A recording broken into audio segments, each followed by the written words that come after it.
নন্দীগ্রামে মমতা বন্দ্যোপাধ্যায়ের সামনে দফায় দফায় জয় শ্রীরাম স্লোগান দিলেন বিজেপি কর্মী সমর্থকরা। আর সব জায়গাতেই পরিস্থিতি সামাল দেন নিরাপত্তা রক্ষীরা। মমতা বন্দ্যোপাধ্যায়ের অভিযোগ, এই বিক্ষোভ বহিরাগতদের, যা দেখেও দেখছে না পুলিশ। রণাঙ্গনের নাম নন্দীগ্রাম। মমতা বন্দ্যোপাধ্যায়ের কনভয় যাওয়ার সময় জয় শ্রীরাম স্লোগান দিলেন বিজেপি সমর্থকরা। প্রথমে রেয়াপাড়ায়, তার কিছুক্ষণের মধ্যেই মোহাম্মদপুর বাজারে, তারপর টেঙ্গুয়া মোড়ে। কিন্তু কোনো দিকে ভ্রুক্ষেপ না করেই চলে যান নন্দীগ্রামের তৃণমূল প্রার্থী।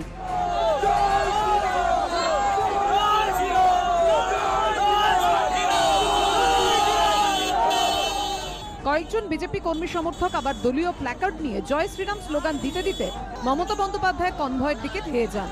মুখ্যমন্ত্রীর গাড়ির কাছে পৌঁছানোর আগেই নিরাপত্তা রক্ষীরা তাদের আটকে দেন। পুলিশ কিন্তু দড়ি দিয়ে কার্যত নিয়ন্ত্রণে রাখার চেষ্টা করছে।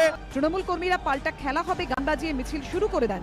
এদিক দিয়ে তৃণমূলের কর্মীরা যাচ্ছেন, তারা খেলা হবে বাজাচ্ছেন, তাদের মাথায় রয়েছে নীল টুপি, তাদের গায়ে হচ্ছে তৃণমূলের প্রতীক। অন্যদিকে বিজেপির কর্মীদের দেখতে পাচ্ছি মাঝে এই মুহূর্তে সেন্ট্রাল ফোর্স নেমেছে। সেন্ট্রাল ফোর্স নেমে পরিস্থিতি নিয়ন্ত্রণের চেষ্টা করছে। বৃহস্পতিবার নন্দীগ্রামে ভোট গ্রহণ। যুদ্ধজয়ীর নাম জানা যাবে 2রা মে। অর্ণব মুখোপাধ্যায়, ঋত্বিক মণ্ডল ও বিটন চক্রবর্তীর রিপোর্ট, এবিপি আনন্দ। স্লোগান নিয়েই তরজার মধ্যেই নন্দীগ্রামের আমগাছিয়ায় বিজেপি কর্মীকে মারধরের অভিযোগ উঠেছে তৃণমূলের বিরুদ্ধে। এই মুহূর্তে আমরা চলে যাব তমলুক স্টুডিওয় বাসুদেবের কাছে। বাসুদেব, ঠিক কি অভিযোগ উঠেছে? একেবারেই পাপিয়া, তোমায় জানাবো, ভোটের মুখে উত্তপ্ত নন্দীগ্রামের আমগাছিয়া। শুভেন্দু অধিকারীর মিছিল থেকে ফেরার পথে বিজেপি কর্মীর ওপর হামলার অভিযোগ উঠেছে তৃণমূলের বিরুদ্ধে। প্রতিবাদে রাস্তায় আগুন জ্বালিয়ে অবরোধ করেন বিজেপি কর্মীরা। পাল্টা বিজেপির বিরুদ্ধে নন্দীগ্রামের বাইপাসে দলীয় কার্যালয়ে হামলার অভিযোগ করেছে তৃণমূল।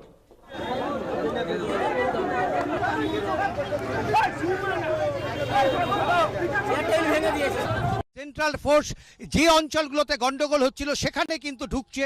প্রথমে যেখানে আগুন লাগানো হয়েছিল সেই আগুন তারা নেবান, এবং তারপরে দেখো বিশাল কেন্দ্রীয় বাহিনী এবং তার সঙ্গে রাজ্য পুলিশ, তারা কিন্তু এই গ্রামটার মধ্যে ঢুকছেন। এবং যে গ্রামগুলোতে উত্তেজনা তৈরি হয়েছিল সেই গ্রামগুলোর ভেতরে সেন্ট্রাল ফোর্স ঢুকছে এবং রাস্তা কিন্তু অনেকটাই তারা ক্লিয়ার করেছেন। আমরা দেখতে পাচ্ছি যে বিজেপির কর্মী সমর্থকরা তারা বেশ কিছুটা আগে রয়েছেন, এবং এখানে যে সেন্ট্রাল ফোর্স রয়েছে তারা কিন্তু যতজন রাস্তায় দাঁড়িয়েছিল তাদেরকে আস্তে আস্তে ঘরে ঢুকিয়ে দিচ্ছেন। এবং টান উত্তেজনা। আজকে প্রচার শেষ হয়েছে সন্ধ্যে 6টা সাড়ে 6টার পর, এবং অভিযোগ যেটা বিজেপির সেটা হচ্ছে তারা যখন মিছিল শেষ করে ফিরছিল তখন তাদের উপরে হামলা চালানো হয়। অন্যদিকে তৃণমূল কংগ্রেসের অভিযোগ যে এরকম কোনো ঘটনা ঘটেনি, ইচ্ছাকৃতভাবে উত্তেজনা তৈরি হচ্ছে। রাস্তায় আগুন জ্বালিয়ে এবং রাস্তা আটকে বিক্ষোভ দেখাচ্ছিলেন বিজেপি কর্মী সমর্থকরা। তাদের অভিযোগ, তাদের দাবি যে তারা যখন মিছিল শেষ করে বাড়ি ফিরছিলেন তখন তাদের উপরে হামলা করা হয়েছে। এর প্রতিবাদে তারা কিন্তু এখানে রাস্তা অবরোধ করেন এবং এখানে আগুন জ্বালিয়ে, টায়ার জ্বালিয়ে তারা প্রতিবাদ করতে থাকেন। শেষ পর্যন্ত কিন্তু সেন্ট্রাল ফোর্স এবং এখানে যারা পুলিশ রয়েছেন তারা ঘটনাস্থলে আসেন এবং এসে কিন্তু ঘটনাকে অনেকটাই নিয়ন্ত্রণ করার চেষ্টা করেছেন। এখনো পর্যন্ত কিন্তু উত্তেজনা আছে, তবে এই মুহূর্তে যারা বিক্ষোভ দেখাচ্ছিলেন তারা কিন্তু অনেকটাই দূরে চলে গেছে। শুধু রাজনৈতিক হানাহানি নয়, গণধর্ষণের মতো চাঞ্চল্যকর অভিযোগ উঠেছে নন্দীগ্রামে। মেদিনীপুর থেকে সেই খবর আমাদের জানাচ্ছে কুন্তলা।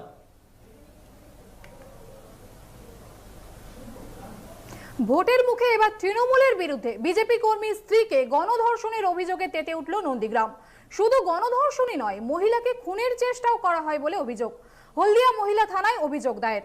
আর হাই ভোল্টেজ ভোটের আগে এই নিয়ে তরজায় জড়ালো তৃণমূল আর বিজেপি। ভোটের 48 ঘন্টা আগে নন্দীগ্রামে এক বিজেপি কর্মীর স্ত্রীকে গণধর্ষণ করে খুনের চেষ্টার অভিযোগ উঠল তৃণমূলের বিরুদ্ধে।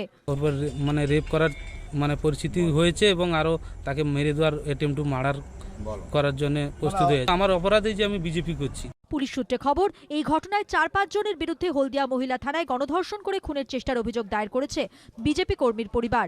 ভোটের আবহে এই অভিযোগে সরগরম নন্দীগ্রামের রাজনীতি। जहाँ ममता दीदी रात को निवास करती है उससे 1 किलोमीटर के दायरे के 5 किलोमीटर के दायरे के अंदर ही एक महिला पर बलात्कार। बंगाल में महिलाओं की सुरक्षा का क्या होगा? পূর্ব মেদিনীপুর জেলা তৃণমূলের সহ সভাপতির দাবি, এই ধরনের ঘটনার কথা জানা নেই। তৃণমূলের বিরুদ্ধে ভিত্তিহীন অভিযোগ তোলা হচ্ছে, এর সঙ্গে দলের কোনো সম্পর্ক নেই। নন্দীগ্রাম নিয়ে লাফাচ্ছেন। উত্তরপ্রদেশ, মধ্যপ্রদেশে যে নিয়মিত নারী নির্যাতনের ঘটনা ঘটছে, সেই ব্যাপারে অমিত শাহ কি করেছেন? বিজেপি যখন তৃণমূলের দিকে অভিযোগের আঙুল তুলছে, তারই মধ্যে চাঞ্চল্যকর দাবি করেছেন মমতা বন্দ্যোপাধ্যায়। আমার কাছে খবর আছে, নিজের একটা মেয়েকে নিজেরা খুন করবে, করে বলবে তৃণমূল করেছে, বলে দাঙ্গা লাগিয়ে দেওয়ার চেষ্টাও করবে, এই প্ল্যানও ওদের আছে। বিটন চক্রবর্তীর রিপোর্ট, এবিপি আনন্দ, পূর্ব মেদিনীপুর। এর মধ্যে নিমতায় বিজেপি কর্মীর বৃদ্ধ মায়ের মৃত্যু নিয়ে তৃণমূল নেত্রীকে আক্রমণ করলেন অমিত শাহ। সে বিষয়ে জানতে এখন আমরা যাব ব্যারাকপুর স্টুডিওয় সুচিস্মিতার কাছে। কি খবর রয়েছে সুচিস্মিতা? ময়না তদন্ত ছাড়াই দেহ সৎকারের পর নিমতার বৃদ্ধার মৃত্যুতে খুনের অভিযোগ দায়ের করলেন বিজেপির চিকিৎসক প্রার্থী। ময়না তদন্ত না হওয়ার জন্য পুলিশ এবং বৃদ্ধার পরিবারকেই কাঠগড়ায় তুললেন তিনি। এই ঘটনায় বিজেপিকে তীব্র কটাক্ষ করেছে তৃণমূল। নিমতার আঁচ পৌঁছেছে নন্দীগ্রামে। নারী সুরক্ষা ইস্যুতে একে অপরকে আক্রমণ শানিয়েছেন অমিত শাহ এবং মমতা বন্দ্যোপাধ্যায়। উত্তর 24 পরগনার নিমতায় বিজেপি কর্মীর মায়ের মৃত্যুর আঁচ পৌঁছেছে দিল্লি পর্যন্ত। সোমবার দিল্লি থেকে টুইট করে এই ঘটনায় মমতা বন্দ্যোপাধ্যায়কে নিশানা করেন অমিত শাহ।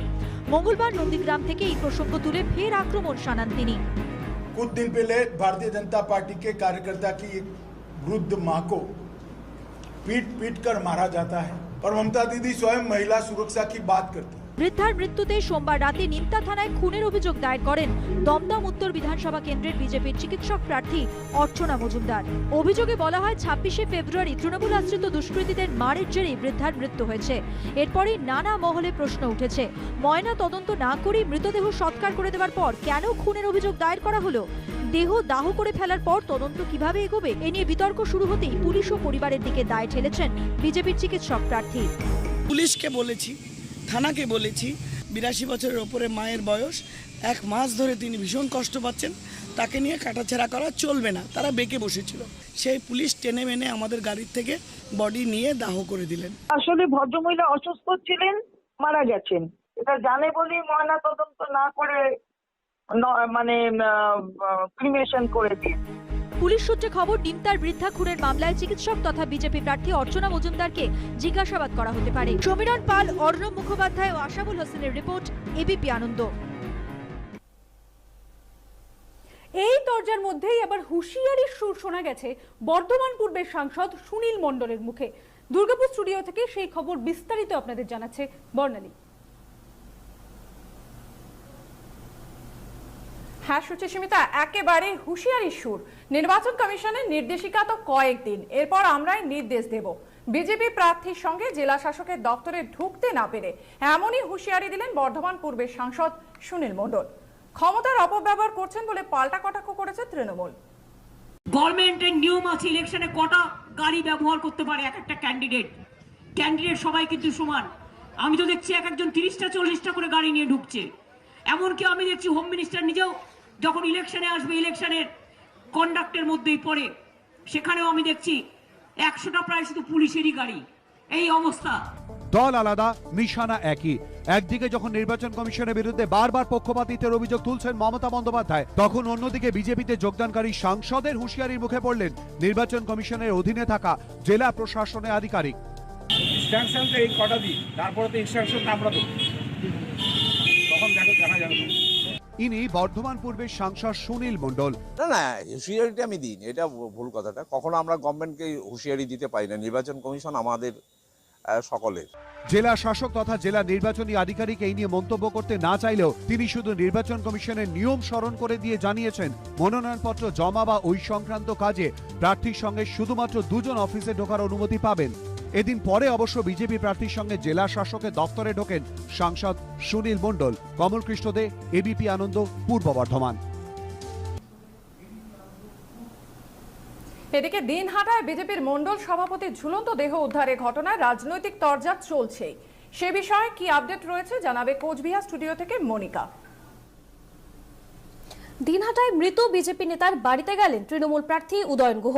গতকালই খুনের তত্ত্ব খারিজ করে বিশেষ পুলিশ পর্যবেক্ষক কমিশনে রিপোর্ট দেন যে আত্মহত্যা করেছেন বিজেপি নেতা, যদিও এখনো খুনের অভিযোগে অনড় বিজেপি। কমিশন নিযুক্ত বিশেষ পুলিশ পর্যবেক্ষক রিপোর্ট দিয়েছেন খুন নয় আত্মহত্যা।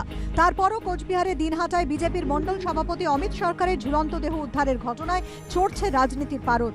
সোমবার সন্ধে মৃত বিজেপি নেতার বাড়িতে যান দিনহাটা তৃণমূল প্রার্থী উদয়ন গুহ। মৃতের পরিবারের পাশে থাকার আশ্বাস দেন তিনি। এটা নিয়ে রাজনীতি করতে চেয়েছিল, খুন বলে চালানো হয়েছিল। অমিত সরকারের পরিবারের সদস্যদের সাথে কথা বলেছি, ওরাও বলছে যে আমরা এই ধরনের কোনো অভিযোগ আনতে চাইনি। খুনের অভিযোগ থেকে সরে আসতে রাজি নয় বিজেপি। ইলেকশন কমিশন কোনো ইনভেস্টিগেটিং এজেন্সি নয়।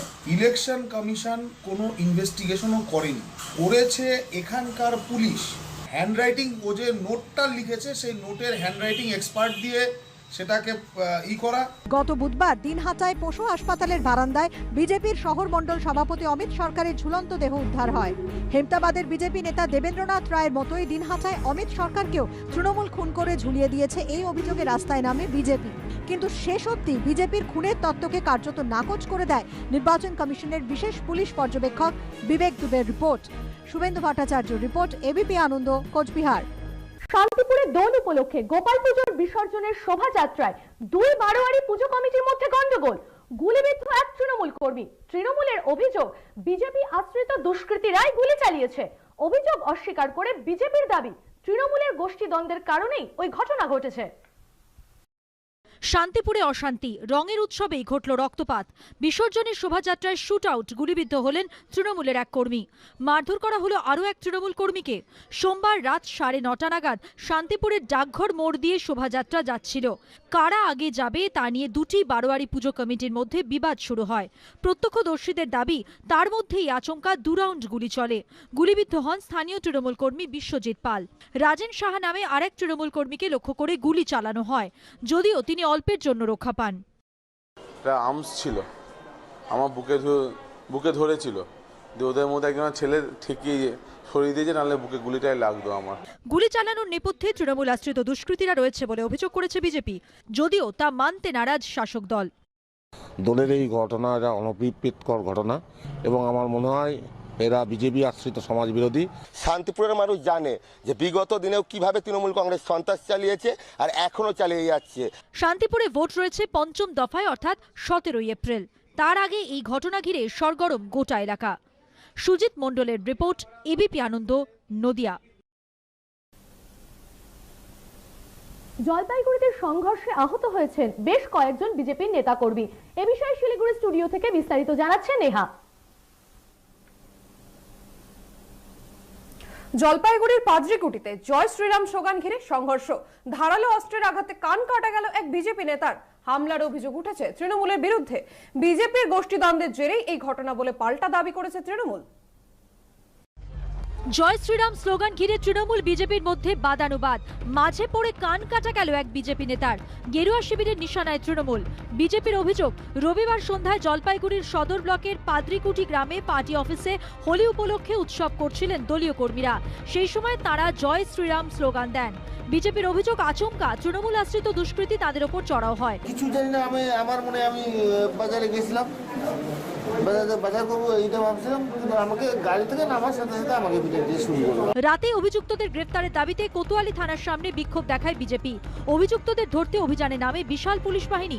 বাড়ি বাড়ি চলে তল্লাশি। পুলিশ সূত্রে খবর, 6 জনকে গ্রেফতার করা হয়েছে। ধৃতদের মধ্যে 4 জন তৃণমূল সমর্থক আর 2 জন বিজেপির সমর্থক। বিজেপির অভিযোগ, এফআইআর এ যাদের নাম রয়েছে তাদের গ্রেফতার না করে বিজেপি কর্মীদের ধরা হয়েছে। এফআইআর কপি নিয়ে আমি ডিএম ম্যাডামকেও জানাই বিষয়টা। এফআইআর যাদের নাম আছে তারা কেউ অ্যারেস্ট হয়নি। এর সাথে তৃণমূল কোনোভাবে যুক্ত নয়। বিজেপির কান কাটার কোনো প্রয়োজন নাই, কারণ বিজেপি নাক কান কাটা। রাজা চট্টোপাধ্যায়ের রিপোর্ট, এবিপি আনন্দ, জলপাইগুড়ি।